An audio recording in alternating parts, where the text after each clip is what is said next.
naman yung sarili nyo dahil kung wala kayo, wala tayong medical mission ngayon. Tungtuwa ako, aliw na aliw ako sa kambal mo, ate. Pwede pa naman. So, anyway, maraming salamat. Nakarating kayo sa medical mission.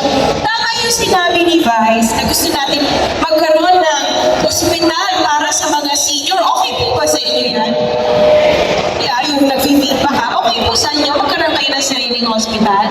At syempre, yung libreng gamot, gusto natin yung mangyari na maibigay sa mga senior citizen natin.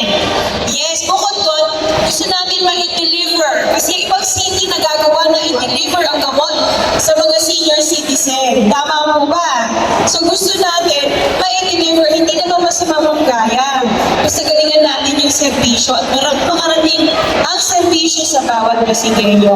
So dito sa medical mission natin ngayon, may libre tayong check-up, may libre tayong gamot na inuwi, lalo si baby, meron po. Tama.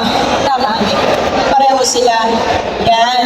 So, yan, meron tayong libre check-up, libre gamot, libre dental services, libre pasalamin. Tapos meron din tayong libre masahe, libre haircut, saka libre manicure, pedicure. So, lahat ng service pinabaga namin dito sa Barangay San Antonio. Anyway, hindi na ako magsasalita na mahaba kasi syempre meron na naghihintay yung mga doktor natin na i-check up kayo lahat. So, good morning po ulit sa inyo, Barangay San Antonio. Yan. Thank you. Muli, palakpakan natin ang ating kabisara! Diskaya! So, isang picture po muna tayo. Ate Sara, kasama niyo. Itayaan muna natin. Ay, parang naman bibigyan na po natin pagkakataon. Sorry. Nakakuha na po ng ating mga beneficiary ng BPZ. May Francis Garte, Ali Corma. Diyos ko naman. Okay, sunod naman po natin. Lester, medyo inaano natin ang ating music. Rogaline Isais, Jojo Garte, Nidia Samson, Jojo Garte, Nidia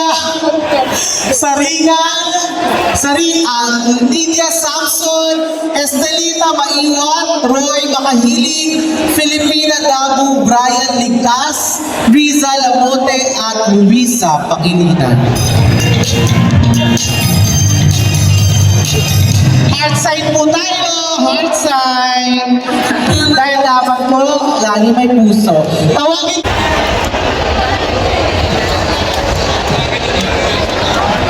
Ito muna kuya. Sa Kamay Association, Blanco Clan at Tanayin Relo Katie. Kayo po ang Katie.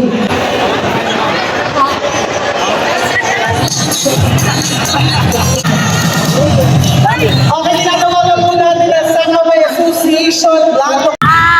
Maraming salamat po kay Ate Sara sa libre nebulizer.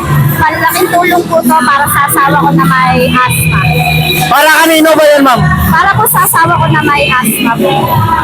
Ay, maraming salamat sir kasi talaga nabigyan ako talaga sa kanya. Para kanino ba yan? Para sa akin sir, kapang-birthday niya na rin. Birthday ko kahapon, Valentine's Day. Bakit may hika po ba kayo? Oo, sabihin na ako. Dapat nga makaano pa ako kay Ma'am Sara kasi may kailangan ko pa sa eco. Hingi sana akong tulong kay Ma'am Sara. Ilang taon na ba yung hika mo? Mga 2 taon na po. Nagpapasalamat na lang po ako kay Ma'am Sara dahil nabigyan ako ng regulation. Salamat po.